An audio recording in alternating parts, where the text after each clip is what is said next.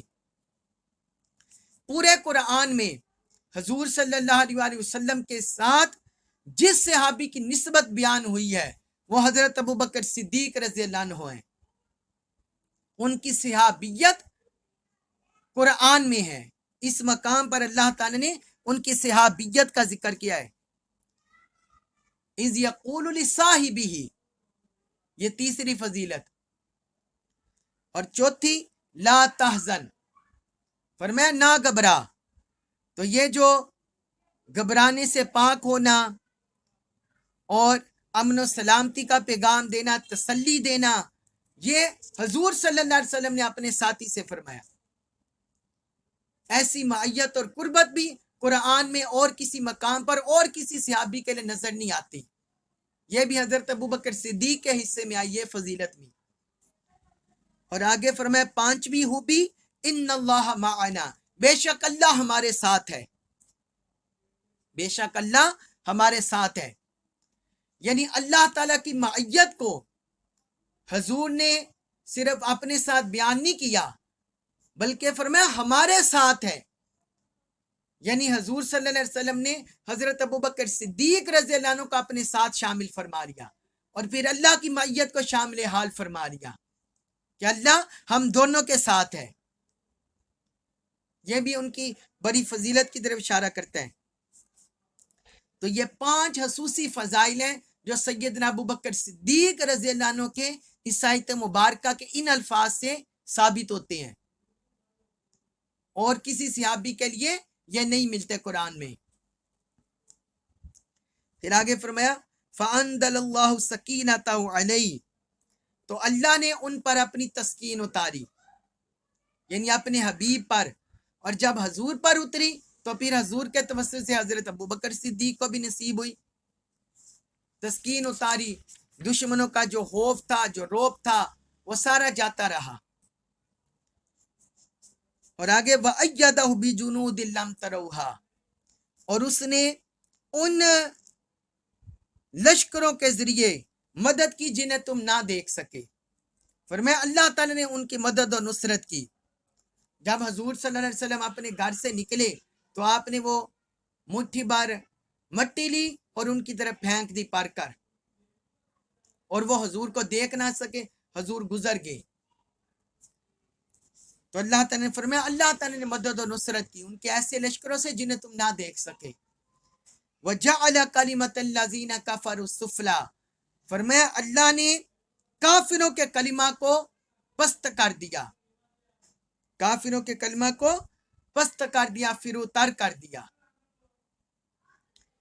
وَكَلِمَةُ اللَّهِ الْعُلْيَا، اور جو اللہ کا کلمہ ہے، اللہ کا فرمان ہے، وہی سر بلند ہے۔ جو رب نے فرما دیا کہ میرا دین، میرا رسول، میرا کلمہ غالب ہو کر رہے گا، فرمایا اسی کو سر بلندی ہے۔ وَكَلِمَةُ اللَّهِ الْعُلْيَا وَاللَّهُ عَزِيزٌ حَكِيمٌ، اور اللہ بڑا غالب، بڑی حکمت والا ہے۔ اللہ بڑا غالب، بڑی حکمت والا ہے۔ فرمایا کہ سارے غلبہ کی قوت اس کے ہاتھ میں ہے، اور وہ اپنے احکام کی حکمت بھی جانتا ہے۔ اللہ تبارک و تعالیٰ سے دعا ہے اللہ تعالیٰ ہمیں اپنے حبیب کی معرفت نصیب فرمائے، اور دین کی مدد و نصرت کی توفیق عطا فرمائے، قرآن مجید کا کامل فہم نصیب فرمائے اور ہمیں اس پر عمل پیرا ہونے کی توفیق عطا فرمائے۔ وما علیہ الا البلاغ المبین۔